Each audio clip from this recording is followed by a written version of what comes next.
Okay, we are here for take two. This is our second time recording this podcast because the first one had technical difficulties, but we're getting better each time around. So, welcome to Rob Manrizio Art Studio. Hello, Dad. Hello, sweetie.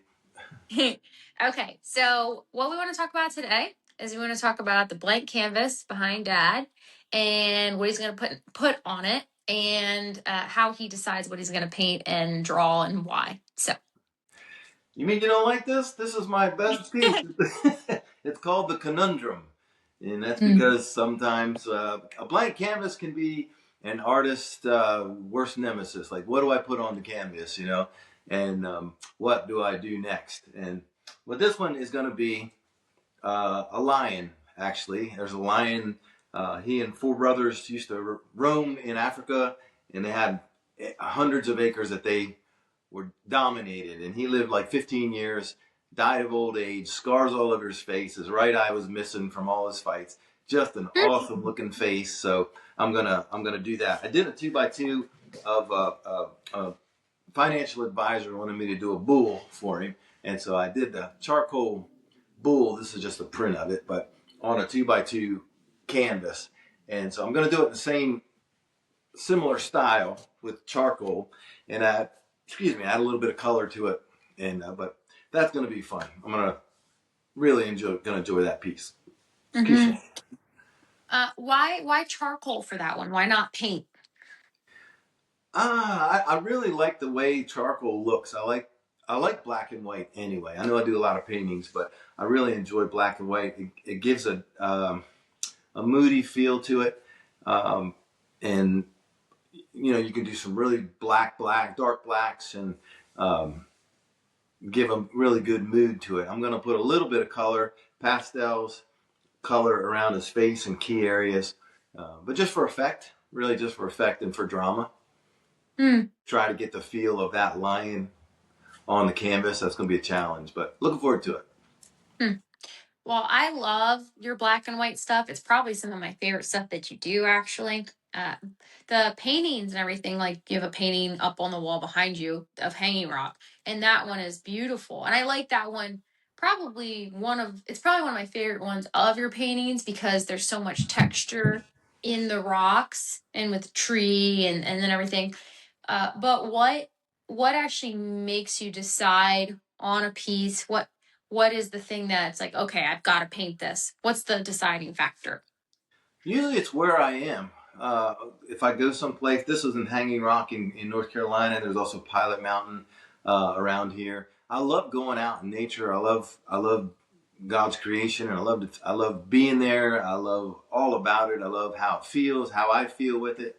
And so when I see something, I really like it. Like, for instance, up at Pilot Mountain, I'm working on this one. It's not quite done. We've talked about it before. It's called The Picnic. I haven't finished it yet, but these overlook scenes, I really love them. Actually, this is another one called The Overlook. Actually, this path comes up to the edge and overlooks these grand scenes. And if you've ever been out to these places, you'll understand what I mean if you love them.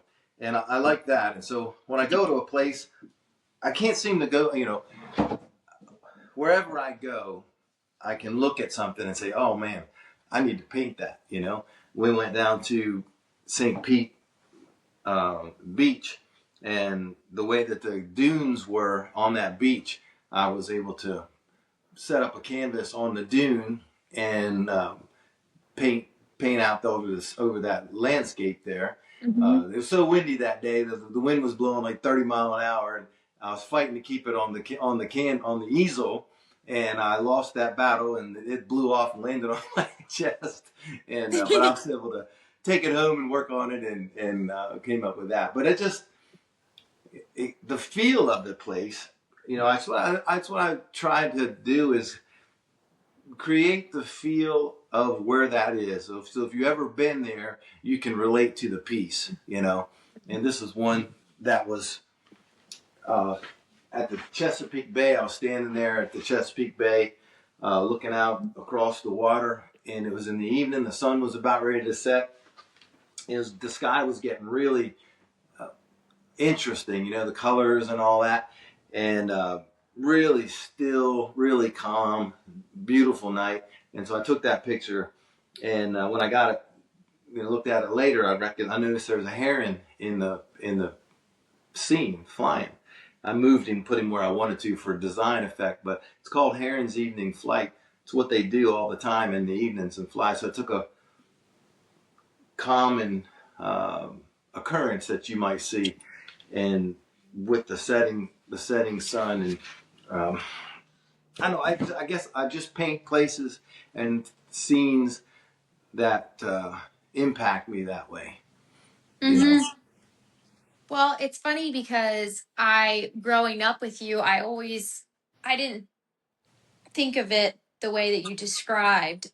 Growing up with you, you were always very artistic and you could make anything look good. And so anything you drew, you could draw it really well or paint it really well.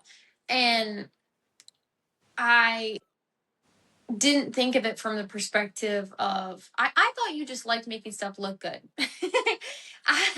I genuinely just thought that you liked art because you liked making it look cool. Like you could just recreate it and make it look awesome. But then and I think that part of the reason I thought that too was because you would draw and paint things that I would never draw or paint. Mm. Things that I just, not that they aren't beautiful or cool or interesting or whatever, but a lot of the stuff that you would draw or paint was just not stuff I would even attempt.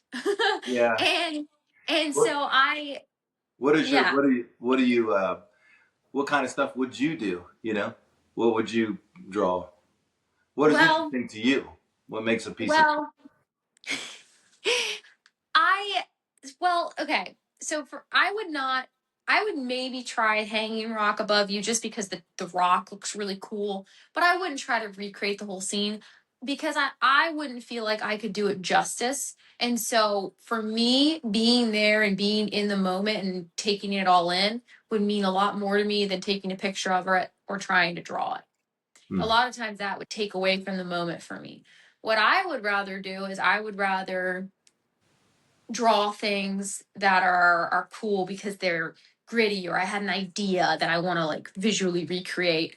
Uh, or if I really was at that scene and I did want to remember how I felt and everything that day, I would capture it through journaling and mm. I would write about my day there and I would draw or tittle around with it that way. But I wouldn't try to make like a landscape portrait. I would not. Yeah. Well, your journaling is really interesting. I mean, I've always loved looking at your journals. You've got the words in there, obviously, but then you've got graphics in there, or sketches that you did, or something that tied that paragraph with something else. It's a kind of a work of art in its own right, you know. And I would always feel funny if I had. You've always tried to get me to journal, but I always writing my thoughts is to me is like embarrassing. Oh, what if somebody reads them, or and you're like, well, you don't have to write crazy stuff, and then draw in them. But it's like I just get the cooties doing it, thinking about it that way, like making a journal. But yours are really So awesome. So that's actually really funny. We're flipped because I would be embarrassed to try to recreate the scene from drawing or painting it. And you would be embarrassed to try to recreate the scene by writing it down. So we're both journaling in our own way that we feel comfortable with. So you're Huh. journaling, you're capturing the memory in a painting, and that's your version of journaling it. Whereas I'm like, I wouldn't even want to try to do that. I would just rather write about it, and I would do something like this. Like this is one of my journals. So Yeah, I would make some I'd make some collage or I would cheat. I would do something like that. yeah, but that's good. I mean, because I like that. It's your own thoughts, and then you're throwing things in for visual. The visuals that you put in there are interesting to you, and they enhance that thing really nice. Well, I really love doing it, but it feels like cheating though. I think yours feels more legitimate to me than mine. But I mean, but my writing is legitimate, so it's not. neither one's more legitimate than the other, I guess. It's just I just think it's interesting. It's interesting knowing that I think too, I would watch you take a painting and struggle with it, or a drawing, and you just keep working and working and working. And I would notice how much pain it would cause you until it was right. And so I think that I thought that it was all about like the aesthetic. I didn't know that you were trying to recreate a feeling too. And you're a real stickler for the proportions have to be right, the colors have to be right, like everything's got to be right. And so I think it's really neat realizing that you're being a stickler with all those things, but it's because you're trying to recreate a moment. I think it's really cool. Well, I never thought about it like that. That I was actually journaling, you know. But when you put it like that, that is what I try to do. Take a scene that meant something to me, or like wow, you know, and bring it back. And to me, taking a picture doesn't detract from it like it would you. You're trying to take in the moment, and then you write about that and express about it, and you might put a collage of some sort together about that. But for me to take, I don't want to lose that image. I don't want so I take that back, even if it's a photograph, and then recreate it the way I felt it, and try to. I'm not trying to create a photograph, but the feeling of that. Now, that's interesting. I didn't. The fact that I journal, but in a different way. Huh. I'm a Lets painting you off the journaler. hook. Huh? I said it lets you off the hook. You've always been hard on yourself for not journaling. And in reality, you just visually journal. It's the same way. It's Yeah. the same way Ty, my husband, he journals, but he does it through he makes movies. He does cinematography. And so Yeah. that's how he keeps it. That's how Yeah. he keeps the feeling. So it's just different. That's interesting. That's good. I like that. I like that a lot. Yeah. That's what I do. I take things that are around. Like this one is a friend of mine grew candy cane roses, in this. So she sent me a picture, and I just, what in the world are they, And she's, oh, I draw those. So that was just something that was just so interesting to me, that you could grow a flower that looked like that, and so I just felt like I needed to paint it, because it had some impact to me, So It's neat. Well, and you also are always learning. That's the other thing too. Sometimes, like, if I was you, I probably would have just stopped at black and white stuff because I feel like your black and white stuff. that's it. That's it. That's it. I feel like your black and white drawings are so good, and I feel like you've mastered them. And so if it was me, I maybe would just want to stop, quit while I'm ahead. But then you're like, oh, let me learn paints, and now you're talking. You're painting in acrylics, but now you're talking about painting in oils, and and like you have all these ideas of things you want to do. But it's fun for you. It's like your way of exploring. It's your way of learning and growing. I mean, talk about that. That's topic right there. Yeah.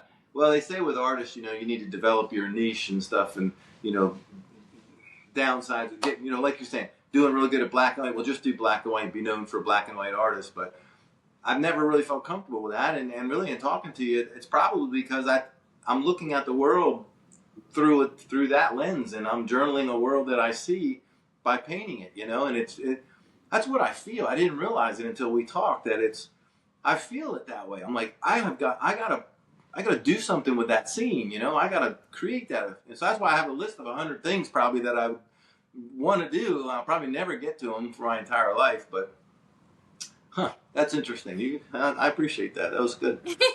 I'm an Well, artistic I feel journaler. like well, I feel like for you, I feel like the blank canvas for a lot of people is intimidating because they don't know what to paint. I feel like for you, it's the exact opposite. A blank canvas for you is intimidating because you have 100 things that you want to paint because you're trying to capture things. You're trying Yeah. to capture moments. It's really your way of documenting the world as you see it. Yeah. And so you have got a lot of stuff you want to document. And so you're going to be busy for a long time. That's time. That's a subject for another episode, right? Yeah, seriously. Well, I will say we are coming to a close.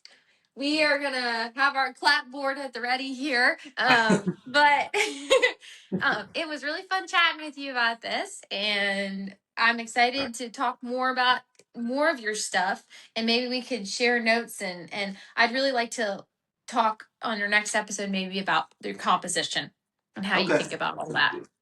That So was been fun, honey. I appreciate it. I love you, baby.